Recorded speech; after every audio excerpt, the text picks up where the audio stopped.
What's up, A to Z Sports Live on a Tuesday? Good to be back after a few days off, but it is roster cut day for the Tennessee Titans, and Sam and I will be discussing a couple bold predictions that we're going to have for the Titans roster cuts that will come out and be official later on this afternoon at 3 p.m. Central Time, but I'm sure we'll start to hear reports of cuts happening throughout the day, but it's going to be a very busy transaction day for the Titans. But yesterday, the Titans were back on the practice field, and Treylon Burks was back on the practice field. He looked pretty dang good with what he was doing just 12 days after his LCL sprain that made everybody hold their breath for a period of time when the Titans were up in Minnesota. So we're talking about Treylon Burks being back. We'll talk about what that means for week one, some more in-depth conversation on what that could mean and what type of Treylon Burks we can get in week one if he's out there on the field. And then we'll get to those bold predictions for roster cutdown day. I've got something, and I think I'm trying to get caught up with all the kicker drama. I missed out on kicker drama for 3 days, and so stuff's hit the fan. So Sam will also have our trivia immaculate grid segment at the end of the show, but welcome in Princess Sam in full high spirits this morning. How's it going? My head hurts. I mean, this thing is, as you guys can kind of tell through the video, this thing is clamping down on my skull here. Yeah, the magic bucket did not play around, but gonna power through. Gonna have a good show anyway because it is cut day. It is cut day, and the Titans roster goes to 53 later this afternoon by the 3 p.m. deadline. So, yeah, a great show, Austin, talking about both Treylon Burks' return and, potential moves that are coming later this afternoon. So before we dive into it, make sure everybody out there shares the show if you're joining us. If you're watching on Facebook, hit the share button. If you're watching on YouTube, take that YouTube link, send it to a friend, send it into a group chat. Say, hey, come look at this idiot wearing a tiara and little stud earrings that I don't know if people can actually see or not. But yeah, just sharing my embarrassment to somebody else if you feel like it. You won't find another Titan show that's doing stuff like this on cut day. But yeah, keep it locked in with us. Make sure you share the show and grow the A to Z Sports family before we kick things off here on a Tuesday morning. Yep, let's do it officially. Welcome to A to Z Sports, powered as always by the BetMGM app. I'm Austin Stanley. He is Sam Phelan, our Titans reporter for A to Z Sports.com. Make sure you follow us all over social media as we are Nashville's on-demand sports talk network, and we go live every weekday morning at 8 Central Time on Facebook, YouTube, and Twitch. Links to the show segment by segment on our Twitter X timeline at A to Z Sports. Also, make sure you hit us up on Instagram, TikTok, and Threads for more great Titans coverage. Got to thank our sponsors because they make it happen for us and they help out all of you, like Wilson County Hyundai. Make Wilson County Hyundai a part of your new car buying process by seeing them in Lebanon or online, wilsoncountyhyundai.com. The Bone and Joint Institute, boneandjointtn.org, the region's destination for comprehensive orthopedic and sports medicine care. Farm Bureau Health Plans. Get better with Farm Bureau Health Plans. That means better coverage, rates, and service at fbhp.com/ATOZ. The Aura app, keeping us all safe online, and you can get a 2-week free trial with Aura by using our link, aura.com/ATOZ. And Krebs Kubota, an elite Kubota dealer for all of your equipment needs with 3 great locations in Columbia, Franklin, and Murfreesboro, online at KrebsKubota.com. Princess Sam is paying off the magic bucket from last week, wearing the tiara and the earring diamond studs from Claire's, right? Is that where you went? You shopped at Claire's? Well, you tell me. You're the one that you Amazoned them to me. You said, I was going to go to Claire's, and you're like, don't worry, I got you. You had a place in mind immediately that you were going to go. You've got a tiara shop, apparently. Yeah, so. I do. Now there has been multiple purchases from said shop on Amazon where you and I have the same set. Mine was just in a storage bin somewhere in my attic that I couldn't reach. Yeah, so that's where this is going to end up. Yeah, I just had to spend the extra $15 to get Sam a set too. So anyway, you look great, rocking it as always. But Sam, it is a big day because the Titans and every other NFL team has to be down officially to 53 men on their roster before the end of the NFL business day when it comes to 3 p.m. Central Time. So we'll talk a lot about the cuts that the Titans still have to make. But Sam, you were at practice yesterday, and Treylon Burks was back. And I'll let you kind of set this thing up because I don't know if anybody was really expecting Treylon Burks to be back on day 12 after his LCL sprain up in Minnesota, but kind of set the stage on what that was like for everybody else yesterday. Well, the Titans have a hard and fast rule that, like, if a guy is on IR or the PUP list, they cannot speak to the media. The media do not talk to them. Even if the guy's hanging around in the locker room, you're not allowed to speak to the guy. Typically, the Titans like to maneuver around those rules by also putting anybody who's in question or slightly injured, making them not really available in the locker room. Those players don't usually hang out in the locker room during like the open hour. We had about an hour of open locker room time yesterday, our first time in the Titans locker room for the 2023 season. And we saw Kyle Phillips. We saw Treylon Burks. We saw Dylan Radins, who also returned to the practice field back on was in the locker room.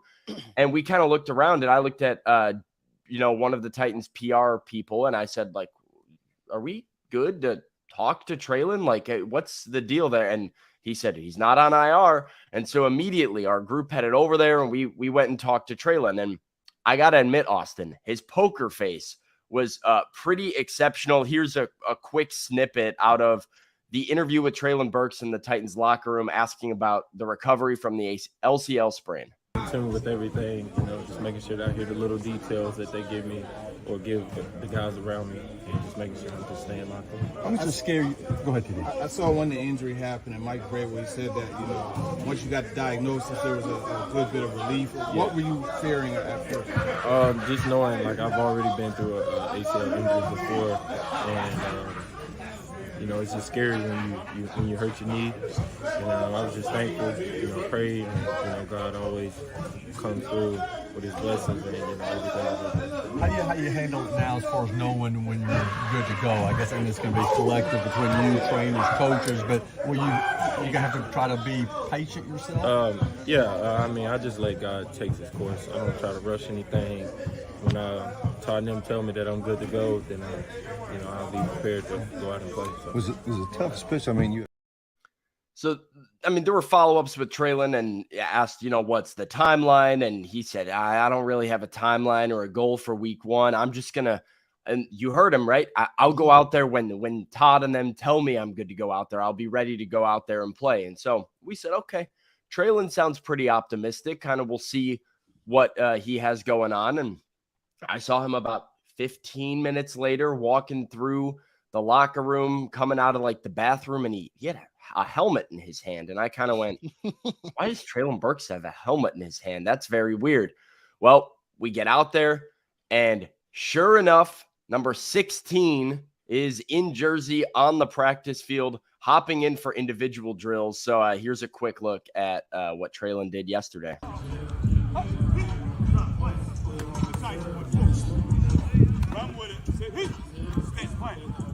There you go. Let the ball fall.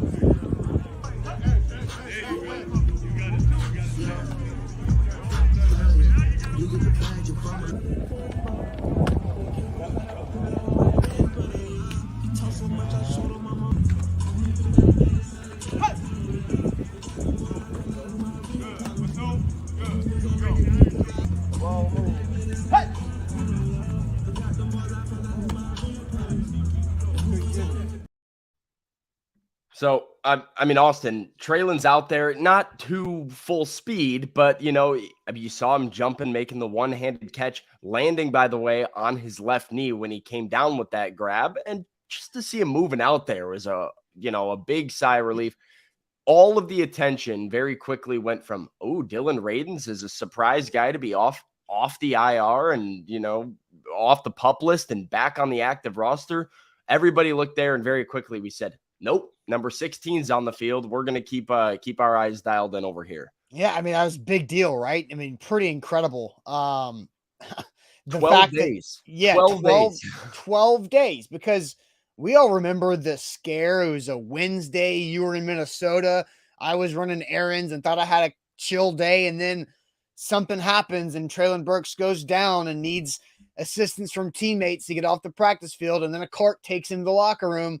And you're thinking, oh no, grimacing from a knee. And then you heard, Burks talking to you guys in the locker room right there, of saying, when you've torn your ACL before, you have that scare of, oh no, this feels bad again. And Yeah. so I think that's, the great thing is that Treylon Burks, 12 days after the injury, was back on the practice field. And yeah, of course, he wasn't going through the shoot drill as explosive as his normal get off the line of scrimmage burst looks, but he's just out there, making those catches, jumping and landing. I thought was the most impressive part of it, because that's truly showing the trust that he's trying to gain back in that knee. And it's a great development that Treylon Burks is out there at practice, a full, 10 days before, almost 2 full weeks, not quite 2 full weeks. 13 days. Yeah, 13 days before the first game. Yeah, like I think that's 100% right. Like, number one, makes total sense that Treylon would have been fearing the worst. If you've gone through ACL before, you come down and you start holding your knee, there's immediate frustration. There's immediate fear. There's immediate, I'm out for the year. I know what this is like. And a lot of emotions that come with that. So yeah, a lot of relief as well to not have it be that worst case scenario.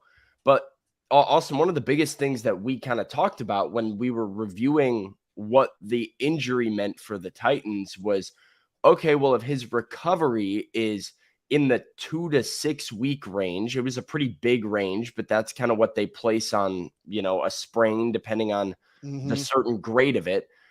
Then there's a period of ramping back up to speed and having missed practice for so long.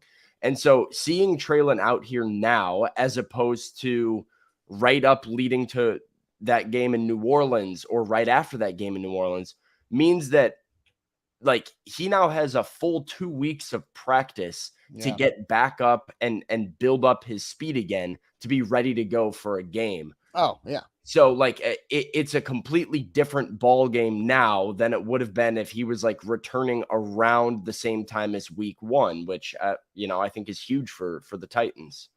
Yeah, I think it's massive. So let's ask this question to everybody here on the show today.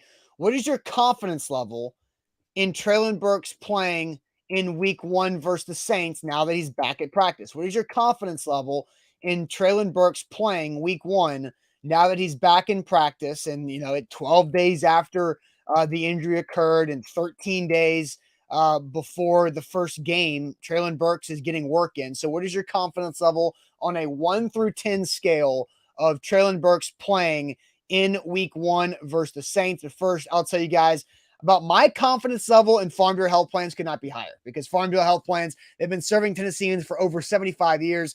They've helped Zach. They've helped several of our A to Z Sports employees in the state of Tennessee get better health coverage for a less rate. I mean, that sounds ridiculous, but that's what Farm Bureau Health Plans does, is save money on your health coverage, but get better coverage and get better service. And you can do that with Farm Bureau Health Plans by going to fbhp.com/ATOZ. They can take care of everything, or they can, fill in some gaps that you might have. Maybe a lot of employers don't have the best dental or vision options in their system, but you can go to Farm Bureau Health Plans a la carte and just do that, or the whole kit and caboodle. Farm Bureau Health Plans, they've been doing it for such a long time.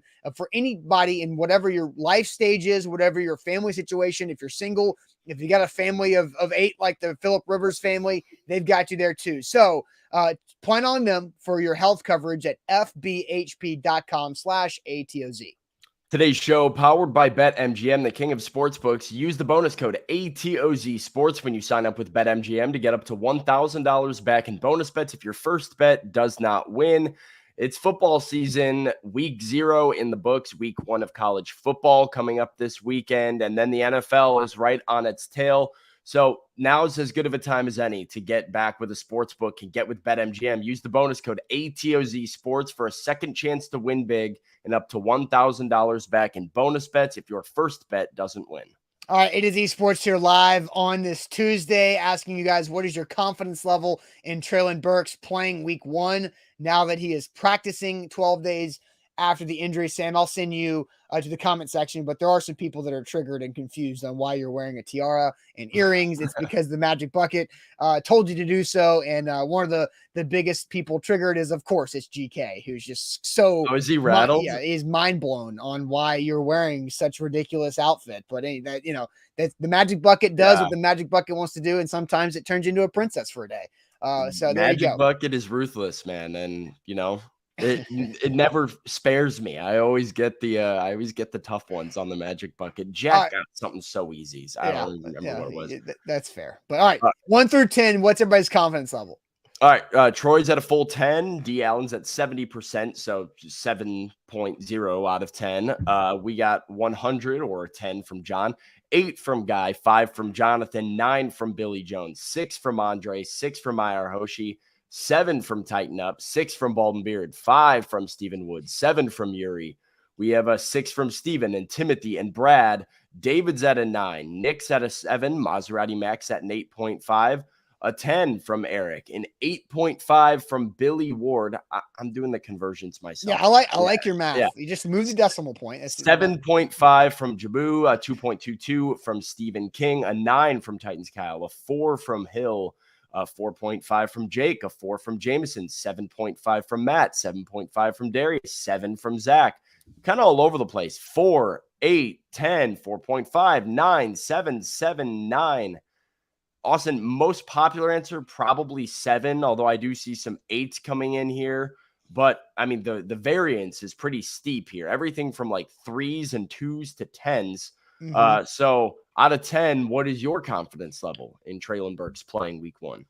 I've always, ever since we learned what the injury was, right? Like after the freak out mode that we asked, we asked the question the next day of what was your freak out? And people were very high on like 11 on the freak out mode, but Ian Rappaport was really quick with the LCL sprain and just said a few weeks. And so we knew the injury when it happened was 25 days away from week 1's game against the Saints. And so I think it's pretty, I've always been confident of him playing week 1. So if you were to ask me this after we had the Doc Talk conversation, we'll get to that later on, I probably would have said a 7 out of 10. But seeing him practice yesterday and seeing him go up in that jump ball drill over the dummy, snag it with one hand, and then land on his left knee, I'm up to an 8.5, Sam. I think Treylon Burks is going to play for the Titans week 1 at the New Orleans Saints. Now, how good can he be? And what are his limitations? And we'll talk about that later on, but that's a different conversation. I think he's going to play week 1. I also wonder the difference in how much more they've needed Treylon Burks to be playing, because like 3 days after he got hurt in Minnesota, Kyle Phillips got hurt in Minnesota. Yeah. And he's not going to play. Yeah. And right. So I'm at an 8.5, Sam, out of 10 that Treylon Burks will play and will be wearing his 16 Titans uni in New Orleans in whatever that Superdome is now called on September 10th as the Titans +3 on BetMGM go take on the Saints for opportunity to win week 1. Sprinkle it. I was on it. I took Titans +3 the day after DeAndre Hopkins signed. You should have taken them to win the division the day before DeAndre Hopkins. I took the Titans to win the AFC South on BetMGM the day DeAndre Hopkins got cut by the Cardinals. They're still like +380 or something like that on BetMGM. Like the odds are kind of surprising for a team that I feel like is a coin flip at this point to win the division. Yeah. Before you get to your answer, Sam, though, because Lou Man says week 1 is a must win. No, it's not a must win. It is an opportunity to start off good, because we do know the first 6 games of the Titans season is probably the most difficult stretch of the schedule on paper because of the AFC opponents. Actually, week 1 is the least important game of those 6 because it's an NFC opponent, but we all understand that's probably one of the worst opponents on the schedule in that first stretch outside of the Colts because there's a lot of playoff teams there. Yeah, I mean, so like I look at it and I get where Luman's coming from. I think there is a level of importance to the game because when you're in the position the Titans are in, which is like, they're not going to go 13-4. They're not going to completely steamroll everybody and be one of like the number one seed in the AFC. I don't think that's what this team is, but I do think that they're certainly, like I said, a coin flip to be the AFC South champion, and they should be in contention. And when, I view the season as potentially coming down to 1 or 2 games, it's going to be games like this, those first 3 that I think are really, really impactful. Like if you lose to the Bengals, you lose to the Ravens, those are good teams that, like, okay, you lost to good teams, but you have to win a majority of what I would consider your toss-ups. And I would consider the New Orleans Saints in week 1 of Derek Carr on that team. I would consider the Cleveland Browns on the road toss-up games for the Titans. No Alvin Kamara, as we've known for and you come away from those with a win, and then you have some of like the weaker opponents in your division games. Like it bodes well for the Titans if they win those. So I get where he's coming from, that it's like a must win, but yeah, anything that early is you're not able to deem it that, right off the bat. That's so a little unrealistic, but I understand the thought process there that you win the toss-ups and you're usually in a good spot to make the playoffs. For sure. So I do think, Michael Jones says the Titans will win 7 games. I think if the Titans win 7 games, that is a massive disappointment for what they've been able to do. And I would agree. I mean, they won 7 games last year, and I don't think there's anybody that doubts on paper the Titans are improved in a lot of areas. Now, their depth might not necessarily be there, but I think their starting 11 on both offense and defense is substantially improved from where they were this time in 2022. And so if that team was able to win 7 games with all of the injuries and chaos that ensued, this team with a much easier schedule should be able to win more than 7. By the way, Titans plus 3.5 now against the Saints. So if you want that extra half point, I might just I'm going to double down on it right now. So there we go. Now I've got 2. I've got both of them in the hopper. Take an alt spread. Take an alt spread of like minus 5.5. Get those good odds and take them to win by a touchdown. Those are not available yet. We're too far away from those yet. But anyway, all right. So Sam, we're going to get to your confidence level. What is your confidence level? We're asking all of you guys your confidence level in Treylon Burks playing in week 1 against the Saints for the Titans, now that he's back at on the practice field after 12 days from that injury. But first, let me tell you guys about the Aura app, who can keep you safe online.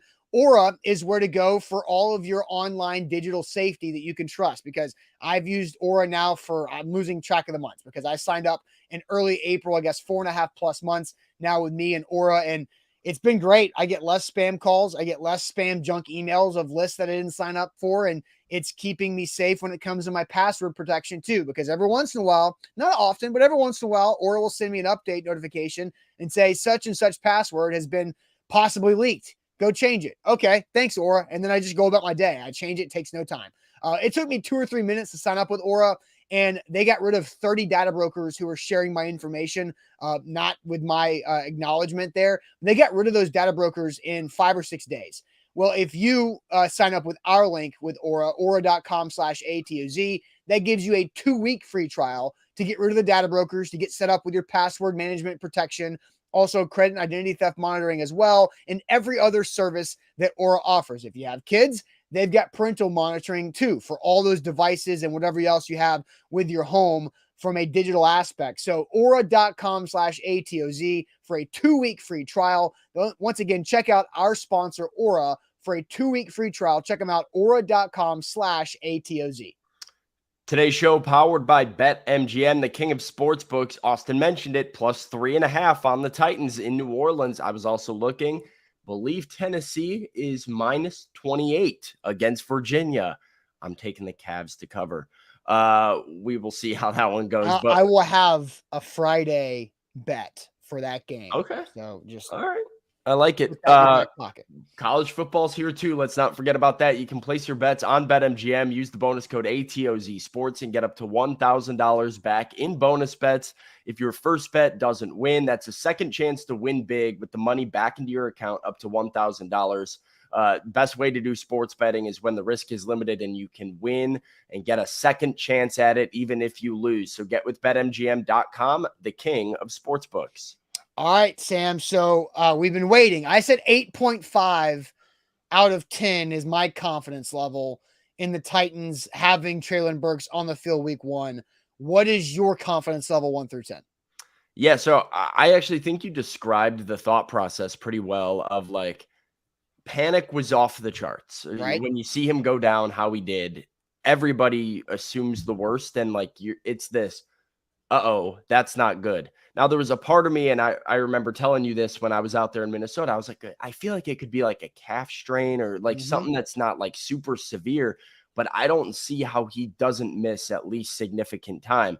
Then we had our doc talk with Dave Kempford at the Bone and Joint Institute. And it gave me more confidence, especially hearing Mike Vrabel say, this is the best case scenario for Treylon, that this was a lower grade sprain to the LCL. And you know, that timeline felt like more beginning of the season, but I was still not sure week 1 was like too realistic considering how important Treylon Burks is. I figured the Titans might want to err on the side of caution. I'm 9.5. Really? Like I watching Treylon on the practice field yesterday, knowing that he has 2 full weeks to continue recovering, knowing that he's important to their offense and that he wants to be out there and he wants to play, his attitude, his demeanor, everything seemed very, very positive from him. And then to watch him not really have any issues. Yeah, there's still limitations to what Treylon can do right now, but knowing there's 2 more weeks, I feel really, really good about him playing. At this point, I would be surprised if he wasn't in uniform. So yeah, I would go 9.5 out of 10. Like, unless there's a setback, I don't see why Treylon Burks doesn't play week 1. Yeah. I saw a comment earlier, and I don't remember who said it, but it was like, yeah, if you practice, you play, which is not always true, especially when contact can come into, play. We see that with like Elijah Molden was a guy who would practice all the time last year and then not play on game day. But I do think that's the case for Treylon Burks, that if there was still some doubt, he wouldn't be practicing 12 days after suffering the injury. Like, this is a pretty aggressive return, which points to a solid recovery and a goal to get him on the field week 1. I agree. Let's play the interview from him again in the locker room of what you guys talked about on his injury path and kind of how he's taking it, because this was before anybody knew he was going to practice. So hit that Treylon Burks locker room piece. Concerned with everything, just making sure that I hear the little details that they give me or give the guys around me, and just making sure I'm just staying locked in. I'm just scared. Go ahead, TD. I saw when the injury happened, and Mike Vrabel, he said that, once you got the diagnosis, there was a good bit of relief. Yeah. What were you fearing at first? Just knowing, like, I've already been through a ACL injury before, and it's just scary when you hurt your knee. I was just thankful, prayed, and God always comes through with his blessings and everything. How do you handle it now as far as knowing when you're good to go? I guess it's going to be collective between you, trainers, coaches, but will you gonna have to try to be patient yourself? I just let God take his course. I don't try to rush anything. When Todd and them tell me that I'm good to go, then I'll be prepared to go out and play. So. Was it tough, especially? The poker face, man, right there. Oh, when Todd and them tell me I'm good to go, I'll be prepared. He knew he was suiting up 30 minutes from then. Oh, man. Yeah. I mean, like you called it aggressive that he's out there practicing and doing what he was doing too. Cause it's a great point. He wasn't just out there, running through some rod. Like, he didn't go full speed at all times, but when they brought out the dummy and were doing the jump ball drill of guys going up, I fully expected Treylon to just go to the back of the line and skip this one. And I think I was standing next to Paul Kaharski at the time. I looked at him and I said, oh, he's going to go. Like, he's going to do this. And not only does he do it, he goes up, one-handed catch, lands on the left knee, jogs off fine. And you're just like, okay. Yeah. Like, Treylon's not just back; he's back. Yeah, we'll play that again. I just want to play the very beginning of that because that's the drill that we were unable to record video of during training camp when D-Hop and Burks were doing this during special teams periods that we could just only watch.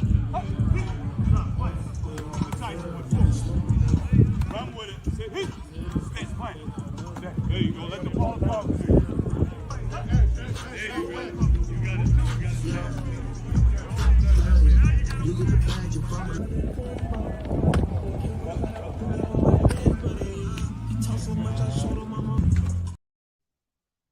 Just really impressive to go up and grab it with the one big paw, have the ability to jump and land on that knee, because we learned a lot from Dave Kemford about the LCL on our Dog Talk segment about the stability of the knee. We also noticed, Sam, in those videos, there was no knee brace.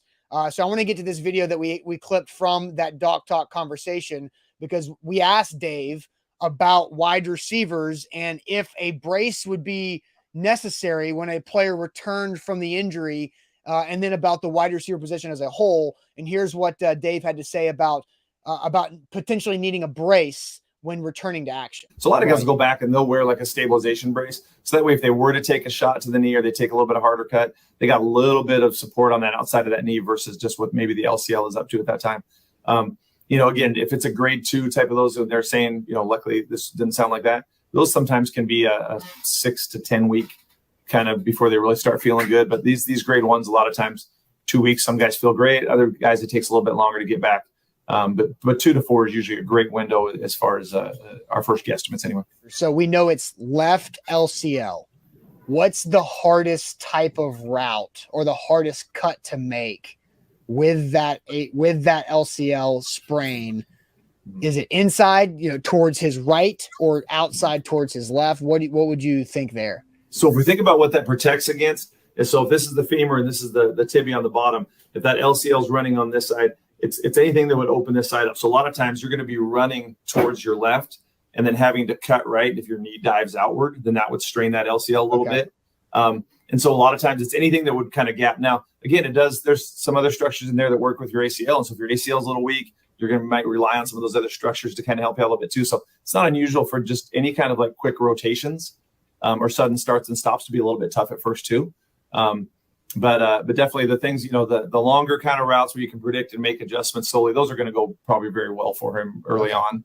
And they may hold back on certain types of routes in practice and stuff until he feels that those easier routes go well. And then the hard cuts, plants, outs, those kind of things, those are the things that you're going to, probably see him go back to last in practice before they cut him loose.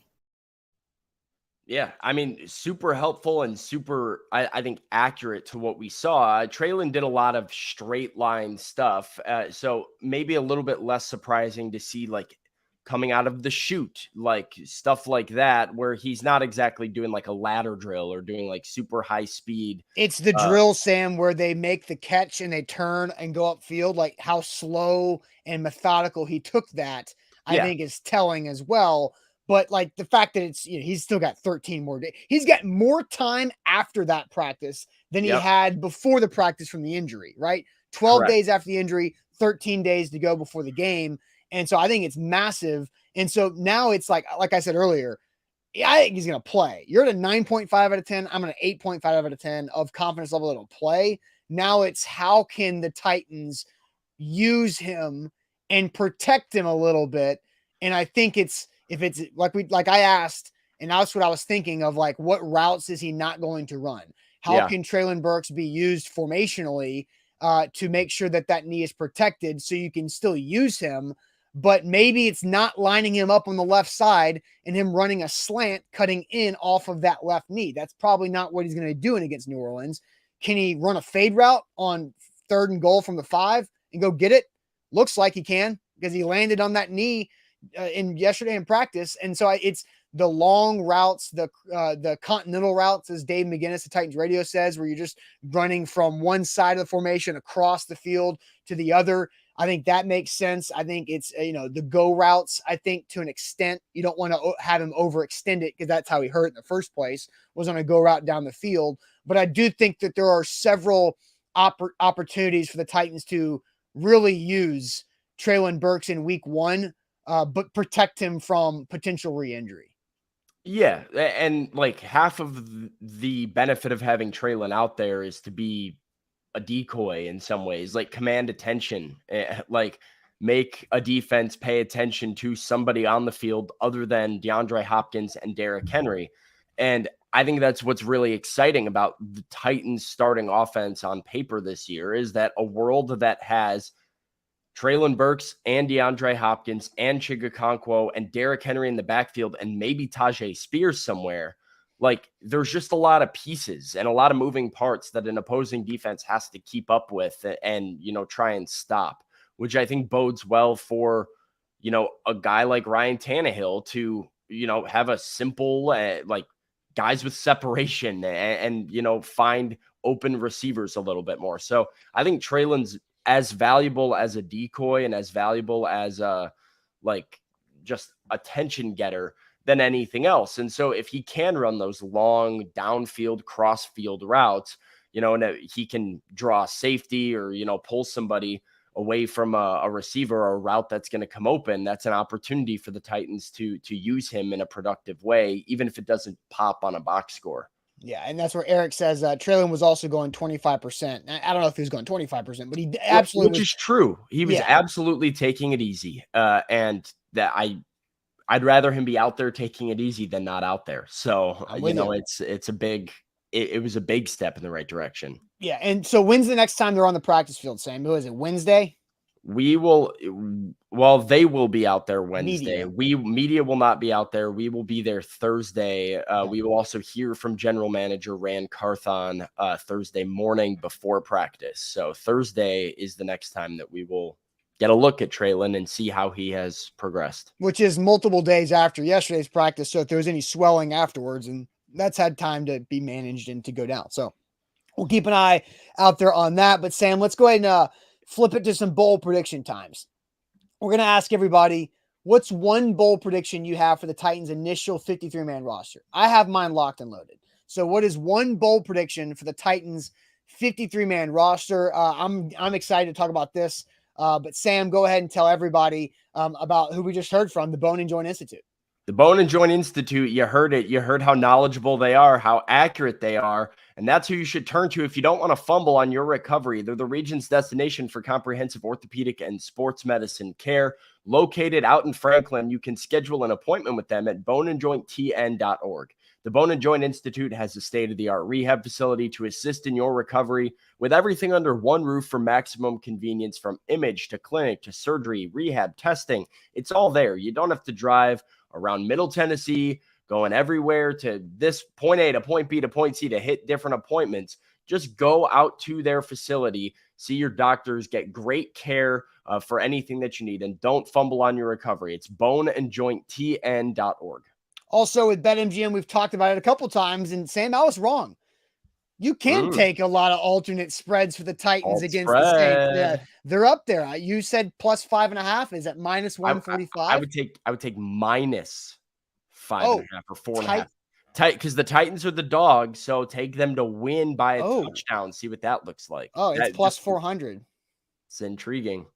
Plus 400. Plus 400 to win by a touchdown in New Orleans feels like great value. Like I'm going to be on that one. So, hey, here's what you can do. You get your first bet offer when you sign up with BetMGM with ATOZ Sports is you get up to $1,000 back in bonus bets if your first bet misses. So maybe you just want to do Titans by a field goal as a 6-point alternate spread there that you're moving it. Titans to win by a field goal with some plus money. And if they don't, then no worries. You get up to $1,000 back in bonus bets for that. And if you hit it, you're rocking and rolling with starting your BetMGM career and football season. So check that out and use the BetMGM app, but use our code ATOZ Sports when you download the BetMGM app. Visit BetMGM.com for terms and conditions. 21 or older. Tennessee only new customer offer. All promotions, subject to qualification, other requirements. First online rule money wager. Only rewards you should knowledgeable bonus bets. Bonus bets expire 7 days. And for problem game sport, call Tennessee Red Line 800-889-9789.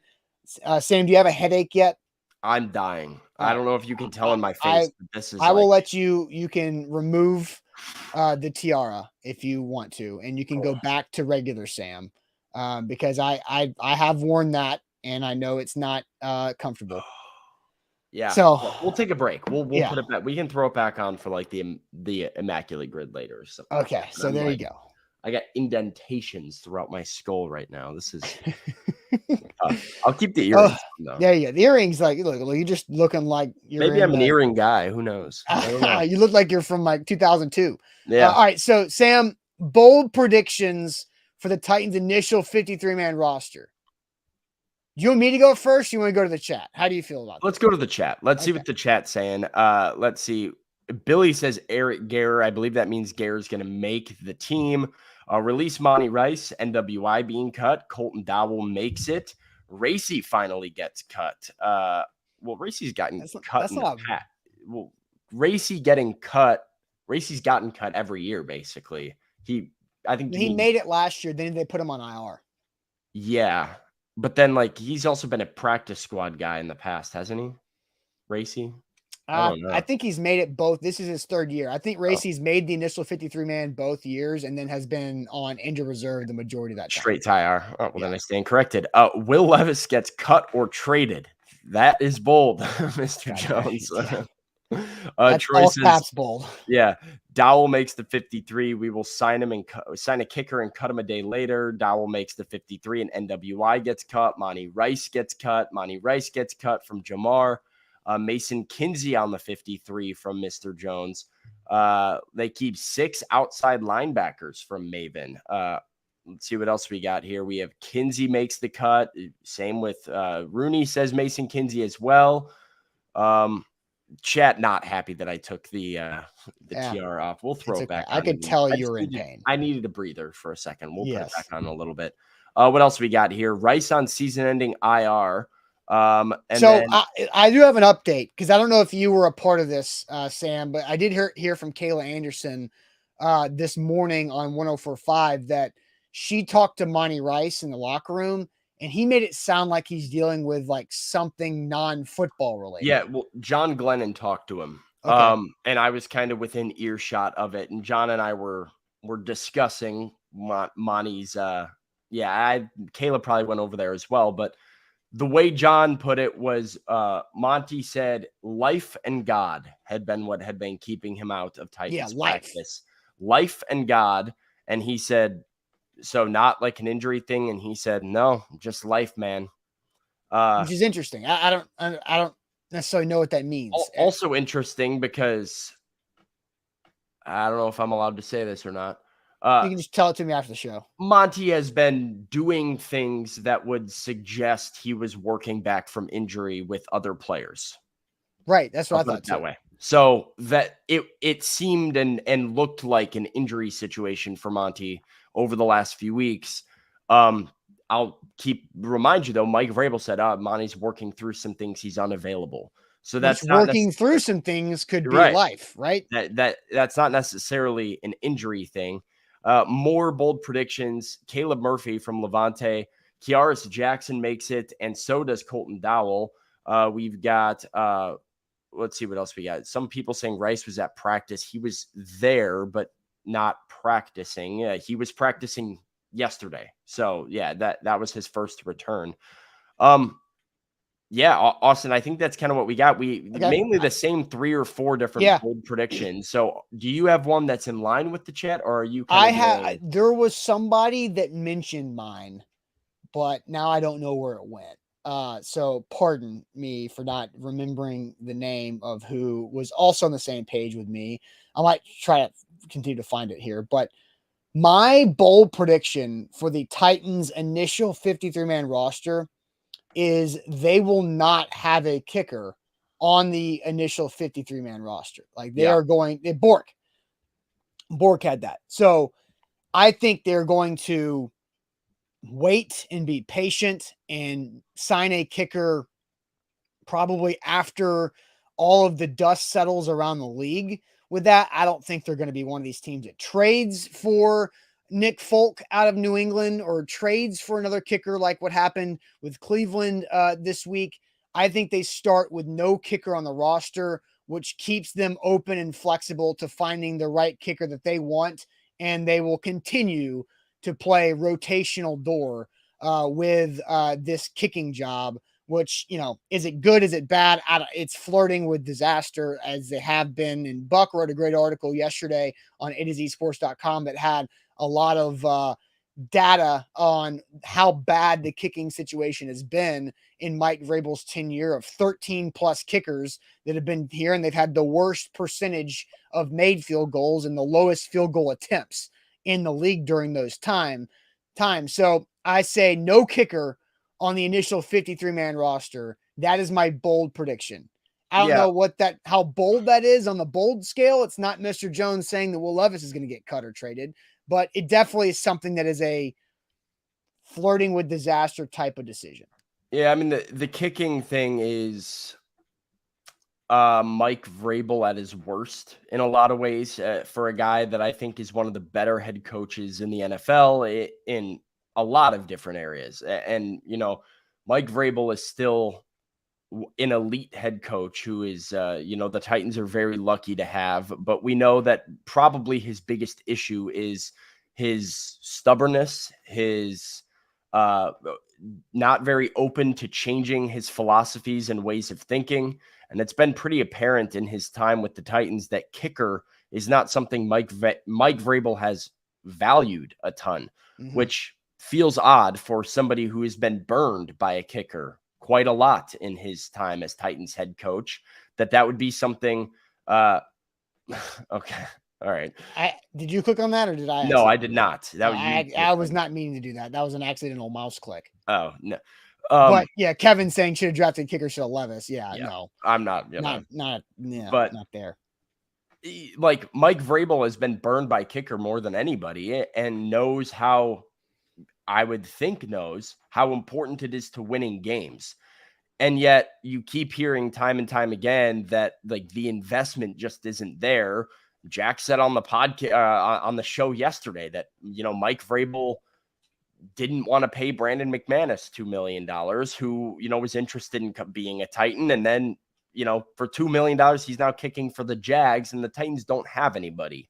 So it's confusing. And yeah. Well, I don't think, but just to get back to your prediction, I think that's 100% going to happen. And I don't think it's a bold prediction because it makes too much sense for them to wait for the other cuts to be made around the league to know who's available to them than signing somebody in the next, 5 hours or whatever to throw on their 53-man roster. So I think they will wait and sign somebody later this week, maybe in the next few days to then get them ready for week 1 in New Orleans and maybe even try them out. And if it's not a major signing or a major move like Nick Folk, maybe give somebody else a chance in practice, cut them and try again before you get to week 1. Like it's still fluid.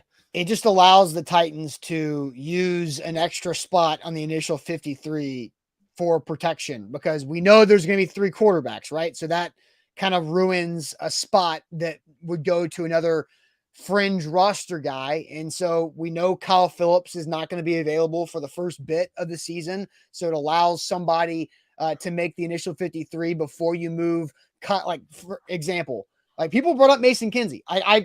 I don't know. I kind of have this gut feeling that Mason Kinsey might get an award for, hey, you've earned this to make the 53-man roster because we're going to put Kyle Phillips on IR right afterwards and we're not going to sign a kicker. So like Mason Kinsey makes the 53, Kyle Phillips goes on IR, then the Titans sign a kicker. Like I have like this weird gut, Sam, that tells me that they're going to like reward Mason Kinsey for his 3+ years of duty by giving him this opportunity because of the situation of dominoes with the kicker and Kyle Phillips. I hear what you're saying because I kind of have that feeling too. I can't get over the fact, like, why? Like, because Kiara Jackson's better, right? But like, and Mason, I'm not saying you're going to can be elevated. He can stick on your practice squad and be elevated. And so, like, I've been saying forever, I think he plays week 1. I think he's active week 1. Mason Kinsey is. But I don't know if you need to 53 him. I feel like it's one of those like under the table, like nod of like, you deserve this because of what it means to make a 53 and to be active on that 53 for week 1 means that your full salary is locked in for the year. And for somebody like Mason Kinsey, it's huge to be a practice squad guy getting weekly checks there, and that's about it. But to have that salary locked in as a look, you've been reliable. You've been here every offseason the last 3 to 4 years. You're playing DB on scout team. You're doing all these dirty work things that nobody wants to do. You're leading the drills of receivers. All of this, it's because of the Phillips kicker situation. I feel like there's an opportunity. And plus, like, Colton Dowell's not done anything. None of these other undrafted rookies, I mean, outside of maybe Kyrus Jackson. But I just kind of have a gut feeling that Kinsey's going to get that opportunity this year. We'll see. I don't know. I do understand where you get that feeling from. There's been this weird kind of like really optimistic, positive vibe around Mason Kinsey throughout training camp and preseason, where it feels like it feels different this year than it has in the past. So like I would definitely say that much. My bold prediction, Austin, is something that I predicted, I believe 3 or 4 weeks ago. And at the time, I got met with a lot of like, really? That's very surprising. You might remember it because you were on the show with me. I'm going to stick to it. We talked about him earlier. I think Monty Rice is going to get cut. And I said it 3 weeks ago. Do you remember me saying this on the show? I said, sneaky surprise to get cut. Monty Rice is falling behind in the inside linebacker rotation. Learning that this is not an injury situation with Monty makes this whole situation even more weird and ominous and hard to understand. And when he has been on the field, he's been behind guys like Jack Gibbons and Chance Campbell in the rotation. He hasn't been on the field for a lot of camp as well. So I would not be surprised if the Titans cut ties with him, knowing that you're going to keep Luke Gifford as a special teamer in your inside linebacker room. You're probably only going to keep 5. And I think they like Ben Neiman a lot. I think they like Jack Gibbons a lot. And we know Aziz is making the team. So is it a toss-up between Chance Campbell and Monty Rice? I think so. And Campbell's gotten a lot of work this training camp. They drafted him more recently than they drafted Monty. That's going to be my bold prediction today, is that Monty Rice is not on this 53-man roster. I put him on my prediction, but since then, the news that it isn't injury related has come out, and that changes things for me. All right. I do have an update about a current Titans storyline that just came out 25 seconds ago. Some potential kicker nugget here on the show before we get to trivia. But first, I'm going to tell you guys about Krebs Kubota. Krebs Kubota is an elite Kubota dealer with 3 amazing locations in the mid-state. That is Columbia, Franklin, and in Murfreesboro. You can check them out online at KrebsKubota.com. Krebs Kubota, the best equipment provider in the mid-state. They've got the best equipment with the Kubota line, the best warranties that go along with the Kubota line, and then the best people in the business because of the Krebs family name. They've been serving Middle Tennessee for 18 plus years. They've expanded to their 3 locations in the last couple of years as well to reach more of you because they care about you and they care about the projects and the applications that you have around your property, whether it's the smallest of projects or the biggest of projects like baling hay. But if you need a new trimmer, need a new mower, whatever that looks like around your yard, Krebs Kubota has got it. And if you've got land out there in the county where you're trying to do some of the big projects, you need power units, you need a bunch of different implementations to go along with it for accessibility and for ease, Krebs Kubota is your place. Build a relationship with them because that's what their goal is to build a true relationship with you of trust and reliability online at KrebsKubota.com. Today's show powered by BetMGM, the king of sportsbooks. Use the bonus code ATOZ Sports when you sign up with BetMGM and get up to $1,000 back in bonus bets. If your first bet doesn't win, you place your first wager on BetMGM. And even if you lose, you get a second chance to win big. That money goes back into your account in the form of a bonus bet up to $1,000. You can replace a bet and make sure you hit it big with your second try. That's the best way to do sports betting, especially with football right around the corner. So get with BetMGM.com, the king of sportsbooks. All right. So the recent update, Sam, this is coming from Diana Rossini, Ooh. now with The Athletic, not she moved from ESPN to The Athletic. So here is what she mentions here in her tweet X post just a minute or so ago. She says the kicker market is busy.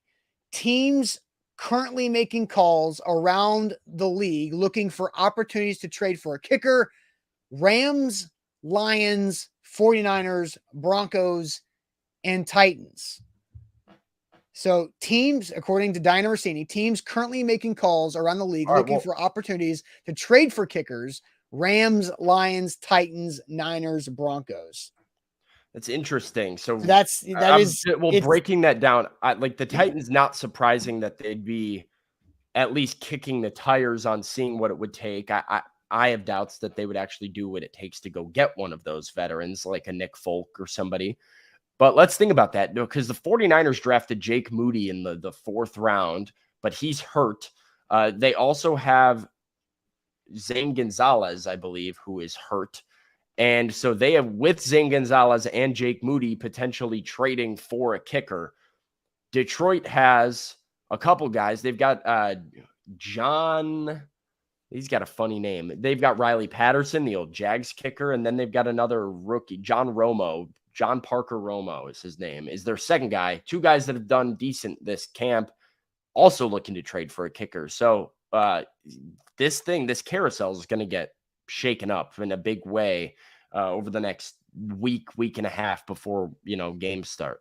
Yeah, so you're buying the fact the Titans are making calls. I do, but yeah, I buy the fact that they're making calls. I don't necessarily buy the fact that they would give up a 5th round pick or a 6th round pick for Nick Folk. So should they give up that capital for a kicker that's Nick Folk tough. like? 5th, no. 7th, yes. 6th, probably. Is what I would like. I think it's hard with Nick Folk, though, because he's 38 or 39. And like, how many years of him do you actually have? And are you willing to like lose a 6th round pick for a guy who's going to kick for 1 year? I wouldn't give up a 5th rounder for him. If it's a Blake Groupie or Will Lutz, yes, they should. So I can't hear you. That was a weird mute. You've got Nick Folk down I-65 and Mason Crosby, who's kicking at Brentwood High School right now. Nick Folk is a lot better than Mason Crosby. But they're both their late 30s. I mean, yeah. Like, I think Nick Folk is as reliable as an option as you're going to find for the Titans. Like, he's as good as it gets right now. I feel like with Mason Crosby, though, I feel like he is a little bit of Ryan Suckup after the Titans moved on from him. Because Ryan Suckup's fall with the Titans was because he was not fully healed from the injury.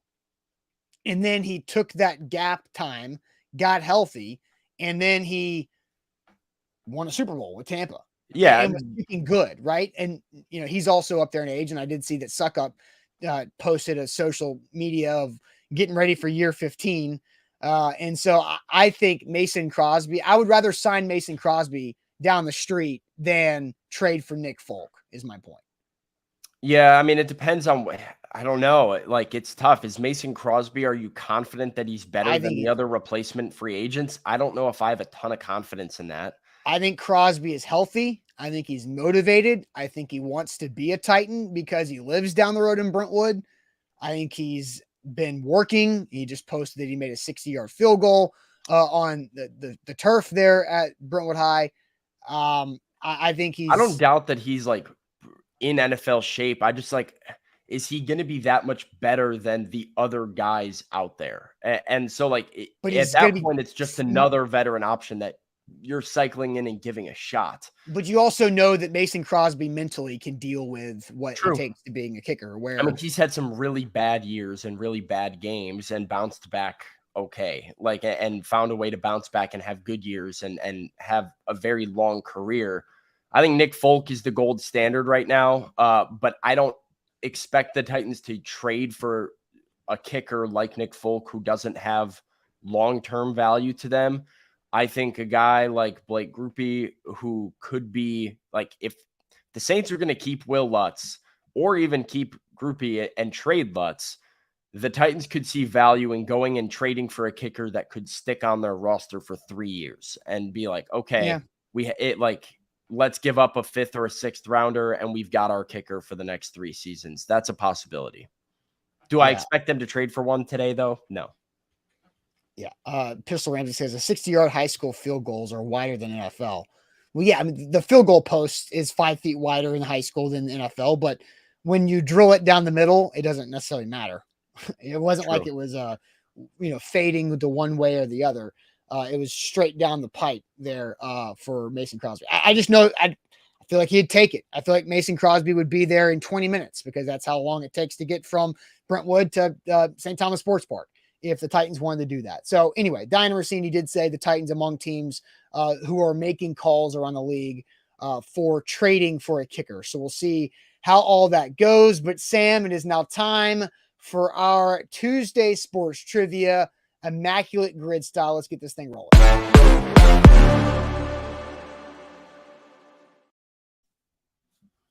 By WilsonCountyHyundai.com. Wilson County Hyundai is where you should turn to make them a part of your new car buying process. So go see them in Lebanon or online. And our guy Painbone, WilsonCountyHyundai.com. Sam, time for the immaculate grid Tuesday sports trivia.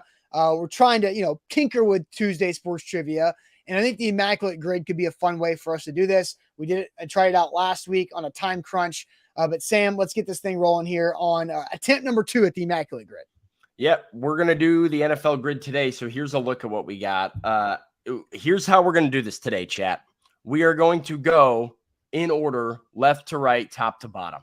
And we're just going to all throw suggestions one at a time, less chaos, easier to coordinate. So let's start top left here. We are looking for a player that was both a Buffalo Bill and a Jacksonville Jaguar. So Buffalo Bill, Jacksonville Jaguars, the first one we're trying to get as obscure as possible with these. Do you have anybody that's coming to mind, Austin? Bill and Jaguar off the top of your head. Bill and Jaguar. Zay Jones from Titans Kyle is a decent one. I think that is a good one to potentially go with. Mm-hmm. I'm not familiar with Steve Christie to know. Steve Christie, wide receiver for the Bills back in the day. I don't know. Wait, Steve Christie's the kicker. Steve Christie's the kicker, right? I have no idea. I've never heard of Steve Christie in my life. When we cannot do coaches, right? No, just only players. Yeah. So Steve Christie's the kicker. Blake Bortles did not play in a game for the Bills.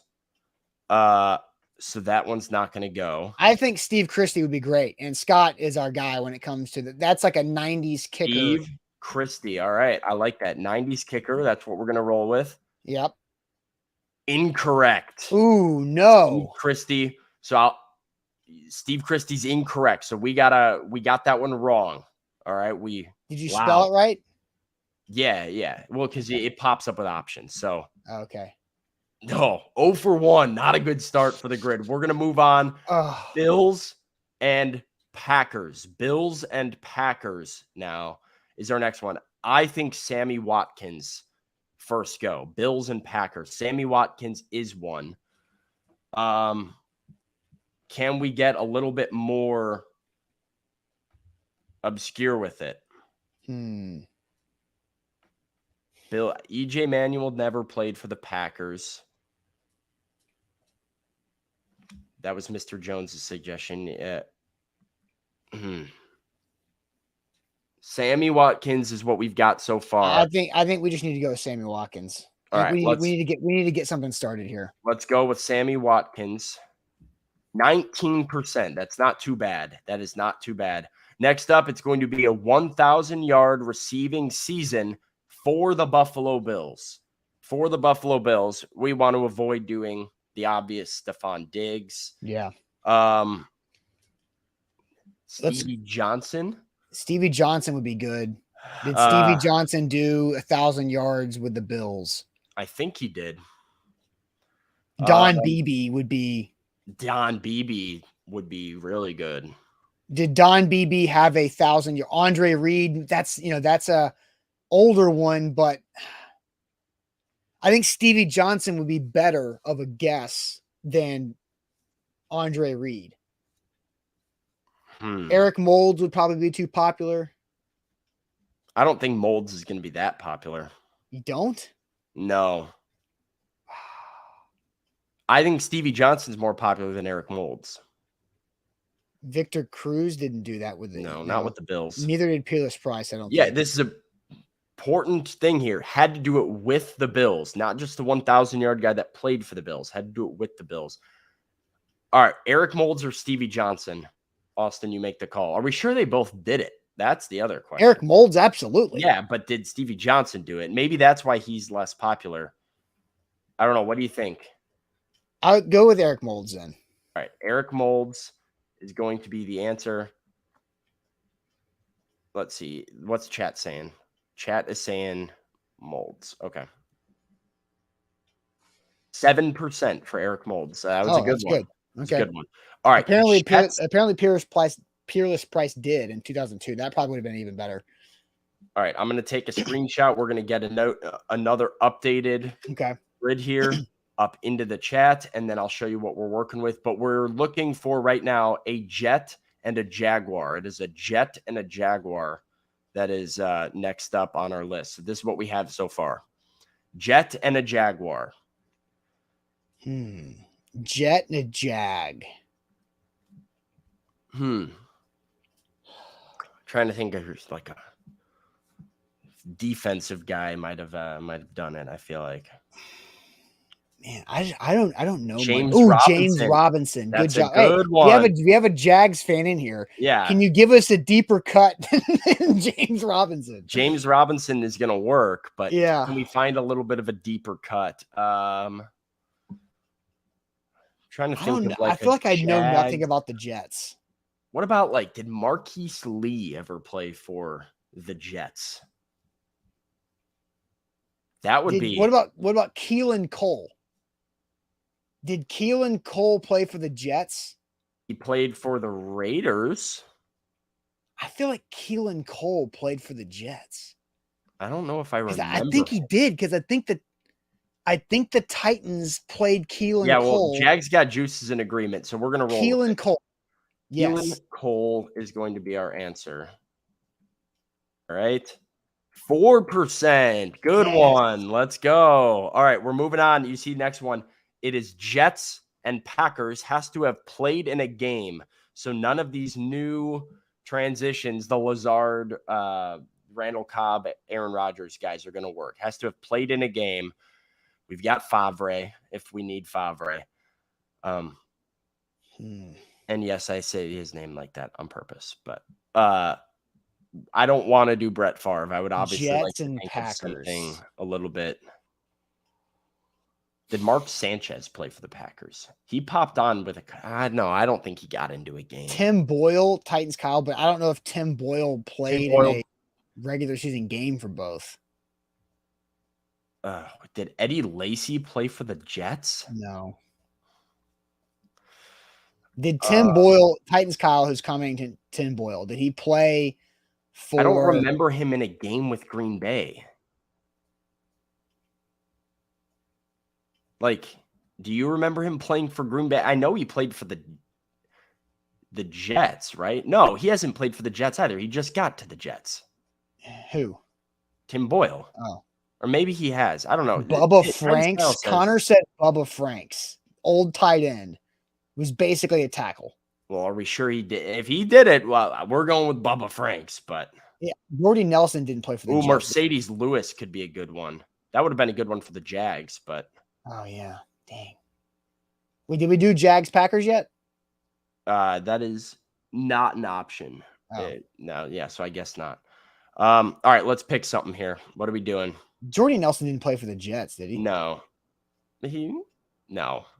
Maybe. I don't know. Randall Cobb doesn't count. Any of the Packers that are new to the Jets that have not played yet don't count. Are we going to just roll with Titans Kyle and do Tim Boyle? That's the question of the day.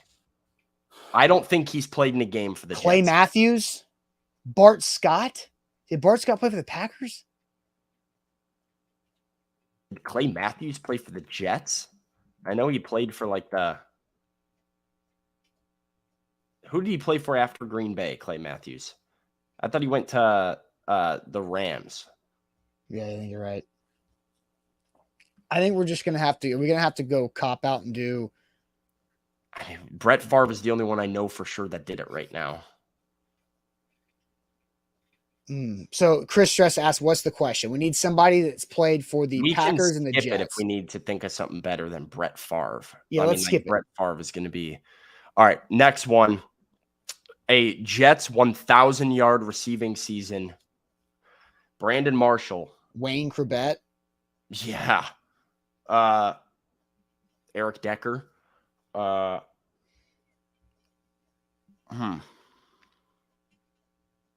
wonder if like Jamison Crowder. Ooh, Santana Moss. Santana Moss is a hell of a call. Santana Moss from Chris. I like that one a lot. Right, Ooh, Lavernius Coles. They have to have had 1,000 yards, though. We need to be sure they had 1,000 yards. I don't know if Lavernius Coles ever had 1,000 yards. Probably not.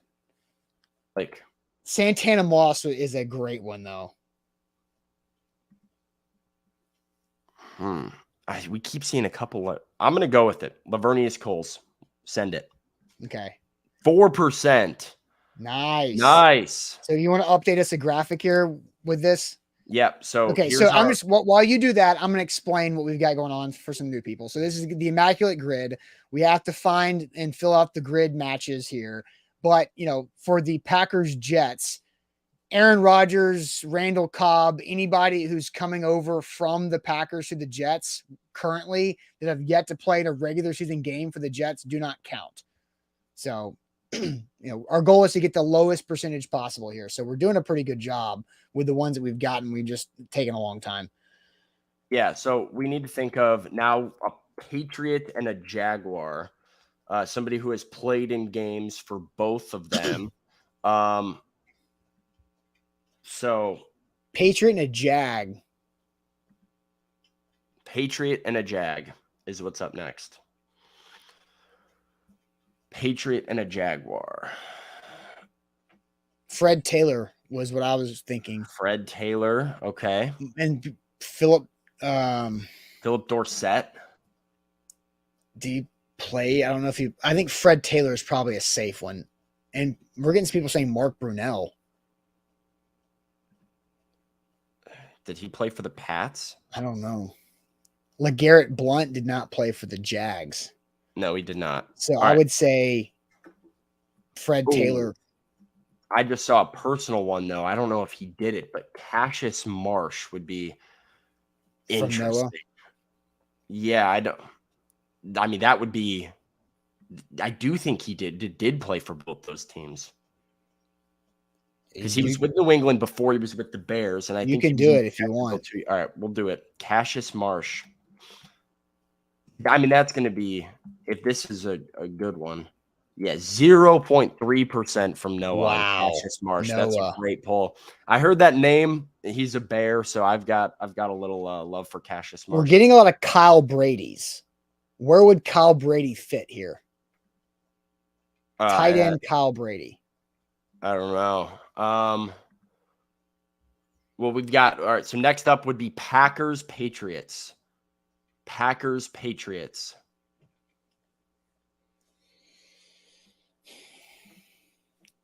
Packers and Patriots, and then a Patriots 1,000-yard receiver.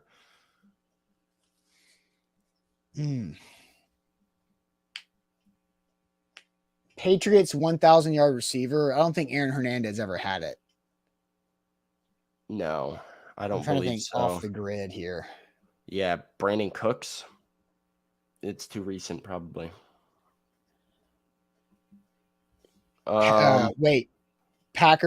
Mercedes Lewis. Where does he fit in this? I don't remember him playing for the Patriots. Did Mercedes Lewis play for the Patriots? I don't think so. He was a Jag.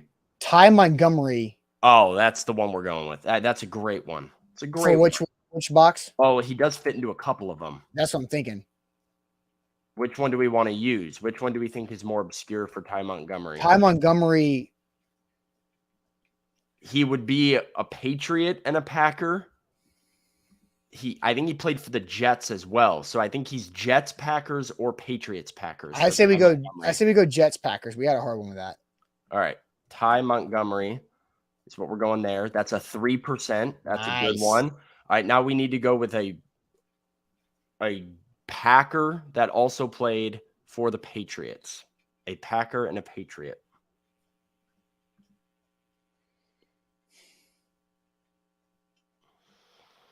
Bobby Lee says Stanley Morgan, 1,000-yard receiver for the Patriots. I will go put that in. That's a guy that's confident. That's a That's a 2% guess. That's Damn. a good Bobby. Big pull. Love that. That was a guy that was, he was ready. Amendola would have done well for Jets and something, but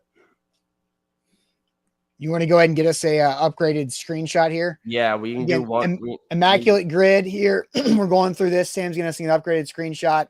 Again, let's remember rules stand no Googling. I don't want to have people Google on this too, but trying to fill in the rest of these gaps here on the Immaculate grid on our Trivia Tuesday.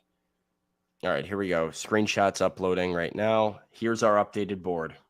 We only have one more guess because we missed on the Jags and Bills, but we're looking for a Packer and a Patriot. Martellus Bennett is a good one. That is a very good one from DeMario. I like, did Martellus Bennett play for the Packers? Yes, he did play for the Packers Let's after do the Bears. Let's do Martellus Bennett then. Yeah, that's a good one. Martellus Bennett is a 53%. Oh, wow. Ruined their whole thing. That is shocking to me. That 53% of people that filled out Packer, Patriot went for Martellus Bennett. I thought that was a deep cut for a minute. I forgot he played like a couple games with the Packers. Man. Oh, hey. So we're done, right? Yeah, we're done. Good effort. What happens when we don't fill out all 9 boxes? You get a 100 for the rarity score on that one. So our score was 195 as total, with 100 of that being the top left that we got incorrect. Okay. So 195. We'll get better. We'll continue to work our way down. Hey, there we go for week 2 of the Immaculate Grid experiment. We'll continue to work on that and workshop it for Tuesday Sports Trivia. But that'll do it for us. Cut day is today. A lot of news to keep track of with A2ZSports.com and all over social media. So make sure you like the show before we go and subscribe to our channel for up-to-date content and news regarding Cut Down Day all over the website, reacting to it. Buck Rising has the first shot at it tonight with A2Z Sports Primetime at 8. We'll be back tomorrow morning on a Wednesday to react to the Titans' initial roster. We'll see you guys then. Appreciate it as always.